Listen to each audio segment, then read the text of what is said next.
Welcome back to the channel, everyone. If you love captivating stories about men transforming into women in unique and fascinating ways, then be sure to subscribe and give this video a thumbs up. Now, let's jump right into today's tale. Chapter 4, First Public Test.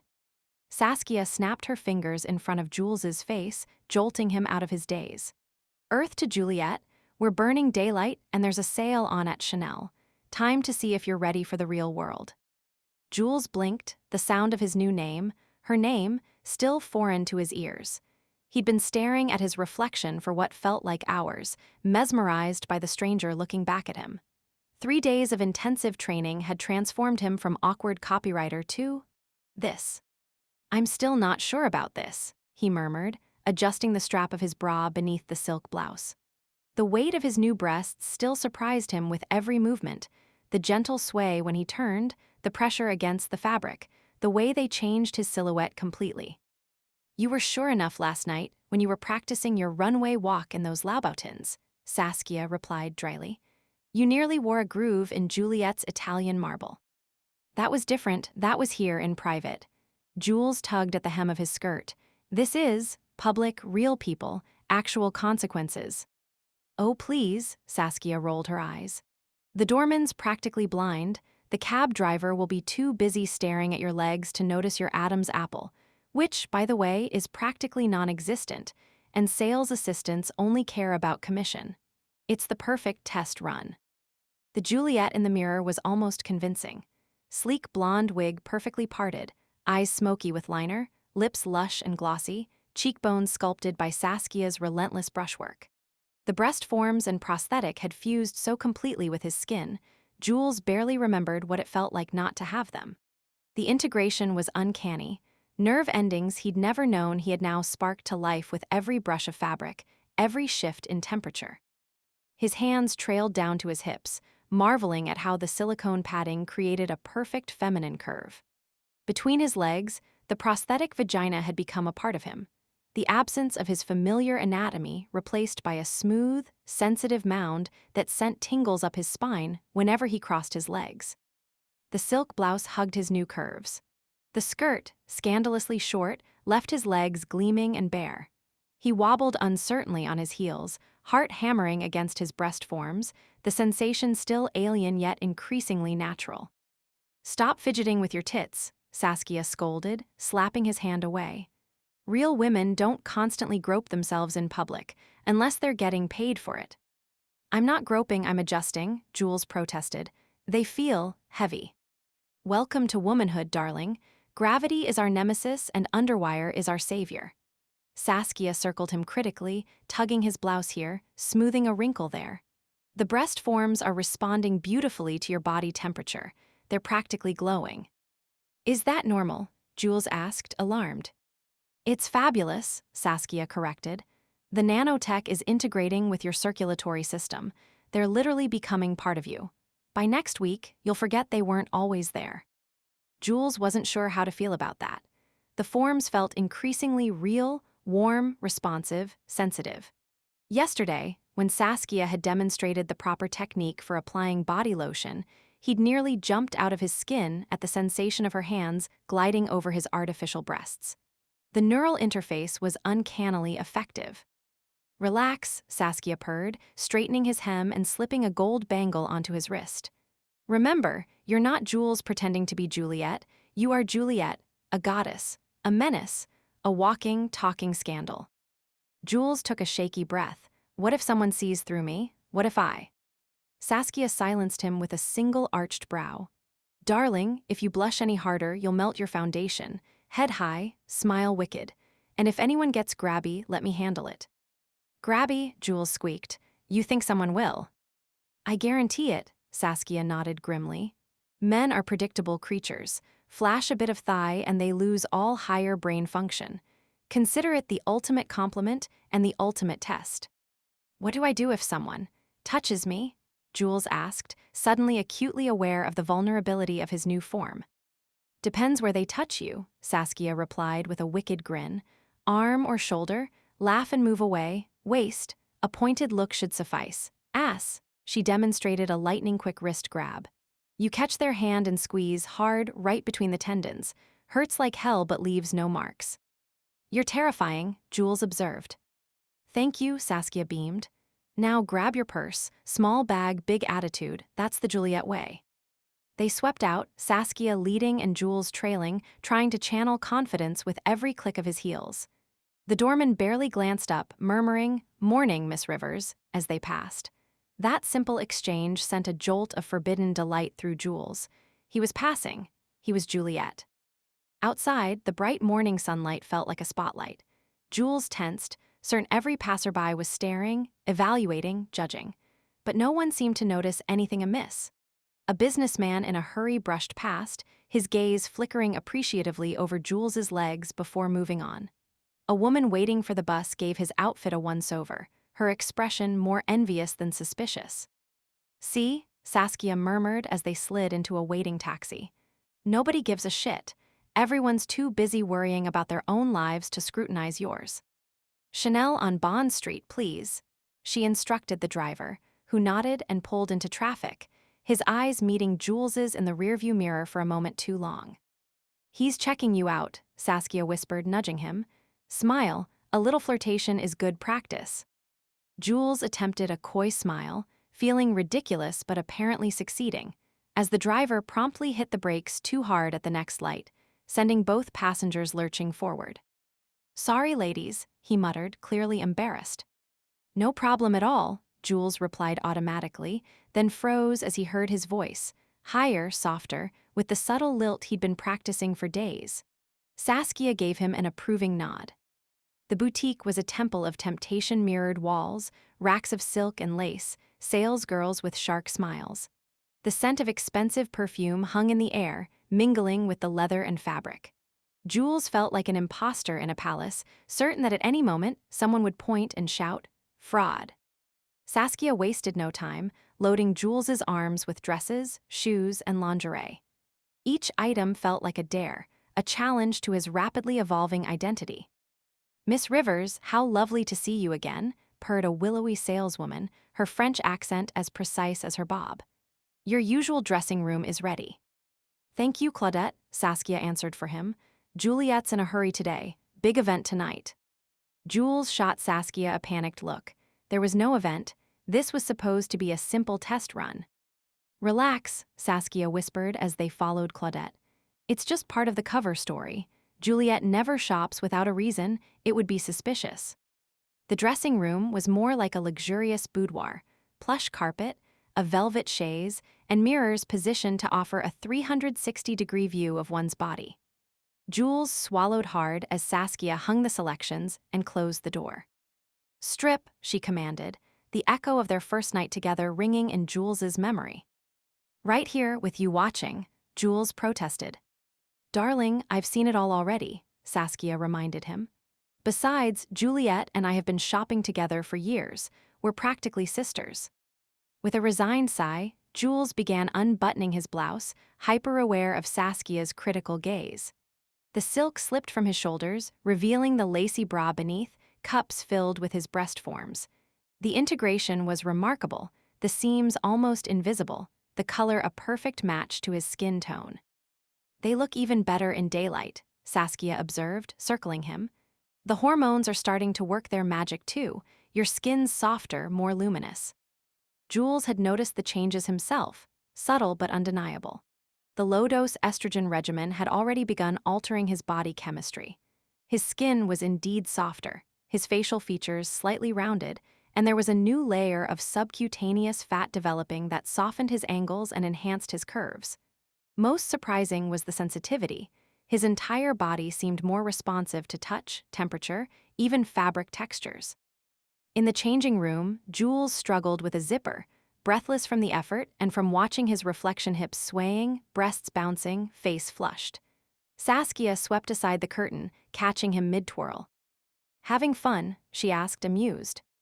Jules froze, embarrassed at being caught enjoying himself. The zipper stuck. Saskia hummed knowingly. "Turn around." Her fingers brushed his spine as she worked the zipper, sending an unexpected shiver through him. The new nerves in his breast forms tingled in response, nipples tightening visibly beneath the thin fabric. "Not bad," she said, eyes glinting, "but you'll need a crash course in undressing without smearing your lipstick. Rule 1, never pull anything over your head after makeup is applied. Rule 2, always step into garments, never pull them up. Rule 3, if you must bend, bend at the knees, not the waist." Jules tried on a tiny red dress, short enough to reveal the tops of his stockings. The material hugged every curve, accentuating his padded hips and showcasing his long legs. The neckline plunged daringly, displaying his artificial cleavage to maximum effect. "I can't wear this in public," he hissed, tugging futilely at the hem. Saskia grinned. "Darling, you'll wear what I say you wear. That dress costs £3,000, and it was made for a body exactly like yours. Now let's see you walk for the salesgirls." "You can't be serious," Jules protested. "Dead serious," Saskia replied. "Every purchase needs a runway moment, it's tradition." With a deep breath, Jules opened the dressing room door and stepped out. The boutique fell momentarily silent as heads turned to appraise him. He felt every eye in the store on him, assessing, judging, admiring. His cheeks burned, but he forced himself to walk as Saskia had taught him, one foot directly in front of the other, hips swaying subtly, shoulders back. The salesgirl's gaze lingered approvingly. "You look stunning, Miss Rivers. That color is perfect for you." Jules couldn't help the little thrill of pride. For the first time, he felt not just disguised but desired. The validation was intoxicating. "We'll take it," Saskia announced. "And the black gown, the blue cocktail dress, and that divine little Chanel suit."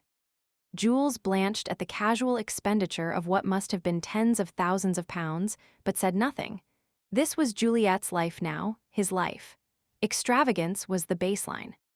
At the counter, a handsome stranger brushed against him, murmuring an apology that lingered just a little too long. Jules startled at the contact, the unfamiliar sensation of a male body pressing briefly against his new curves. "Sorry about that," the man said, his eyes roaming appreciatively over Jules's figure. "Tight quarters in here." "Not a problem," Jules replied, his practiced voice steady despite his racing heart. The man lingered, clearly hoping to extend the conversation. "I'm Mark. I don't suppose I could buy you a coffee, as a proper apology." Jules froze, uncertain how to respond. Saskia materialized at his side, looping an arm through his. "I'm afraid Juliet's fully booked today," she said smoothly. "Perhaps another time." The man's eyes lit with recognition. Juliet Rivers, I thought you looked familiar. I follow you on Instagram." Jules felt a wave of panic rise in his chest. An actual fan, someone who might know the real Juliet, might spot discrepancies. "How sweet," he managed, channeling his sister's dismissive charm. "Always nice to meet a fan." Saskia steered him firmly toward the exit, packages in hand. "Smooth," she murmured. "Very Juliet, just the right mix of flattered and bored." Once outside, Jules exhaled shakily. That was terrifying. "Get used to it," she whispered. "Welcome to the world of female privilege and peril." Outside, arms full of bags, a group of paparazzi loitered by the curb. Jules hadn't noticed them at first, but Saskia's sudden tension alerted him to their presence.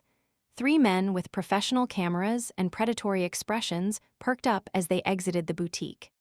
"Shit," Jules whispered. "What now?" Saskia grabbed Jules's hand, squeezing reassuringly. "Smile and don't say a word.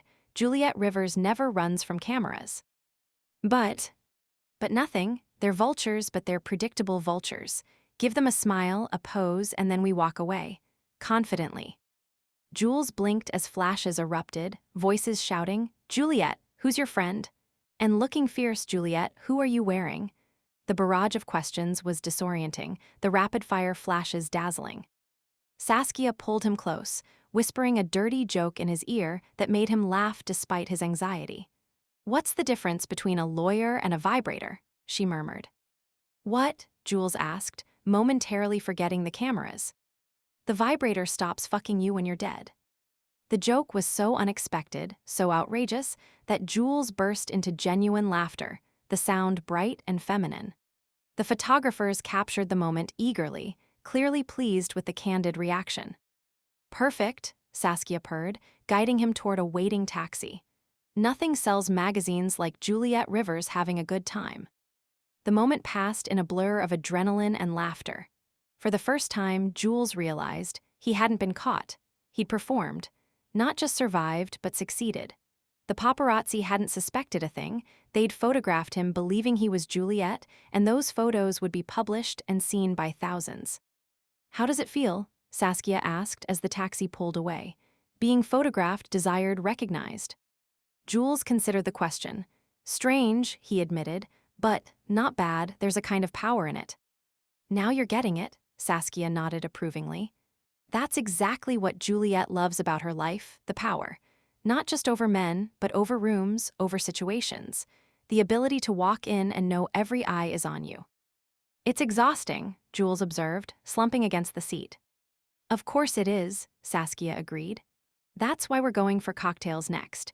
Maintaining this level of fabulousness requires regular alcohol infusions." When they finally returned to the penthouse, Jules was spent muscles aching, head buzzing, his new silhouette reflected in every window they passed.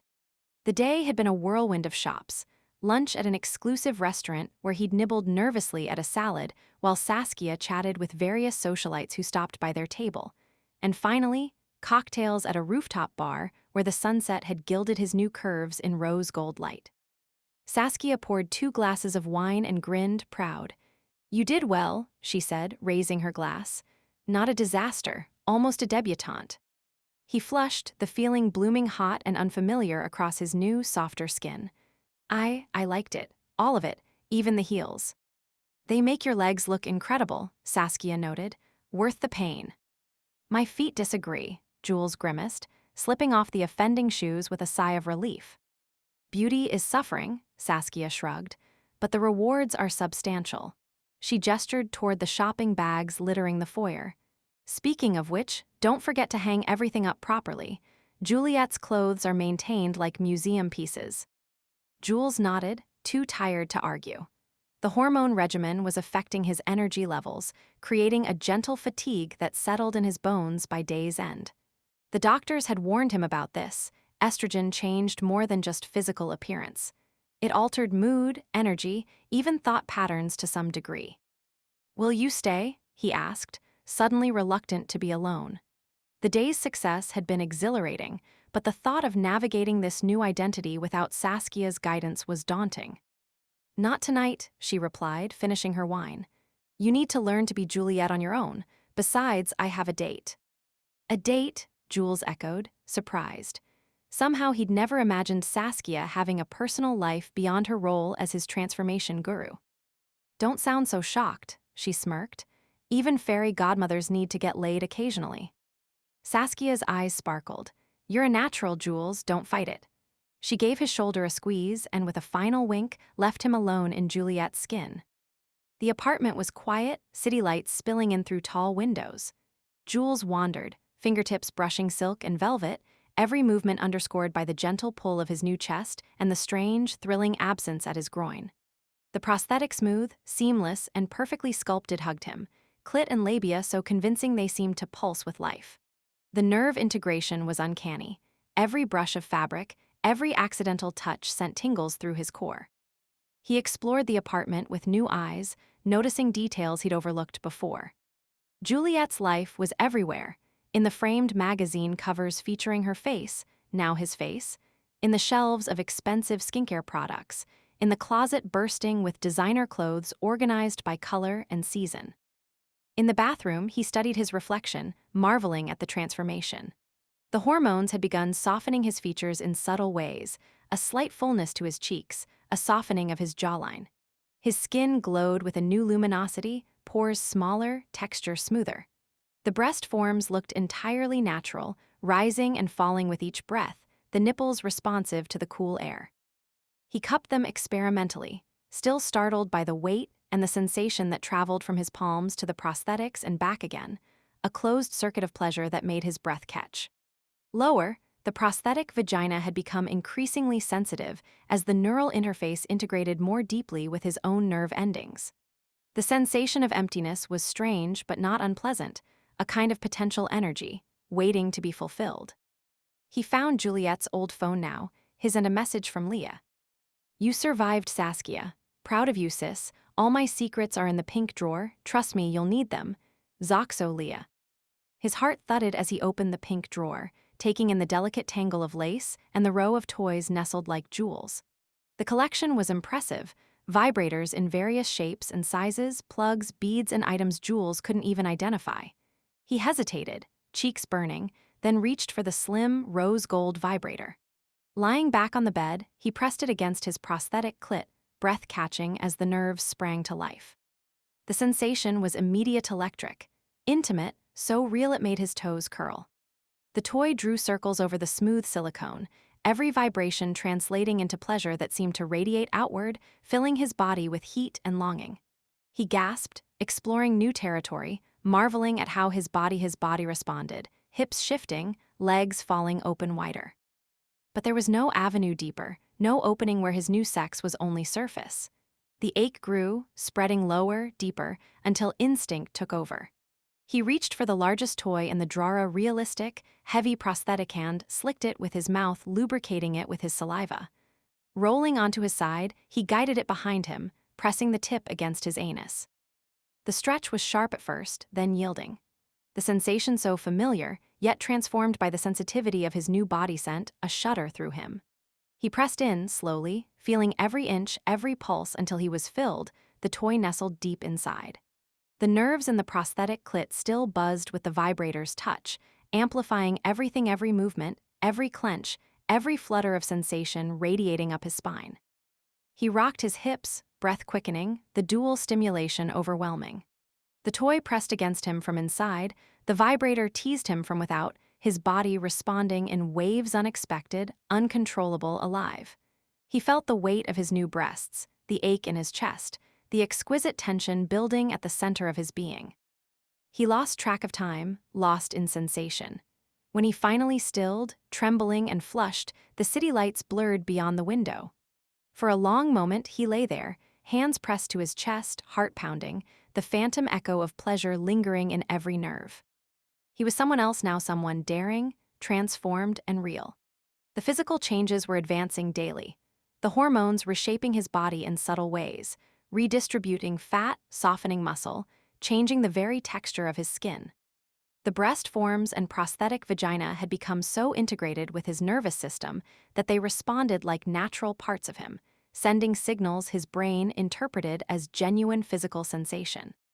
Tomorrow, the next lesson would come. But tonight, it was just Jules in Juliet's skin, discovering her secrets one breathless moment at a time.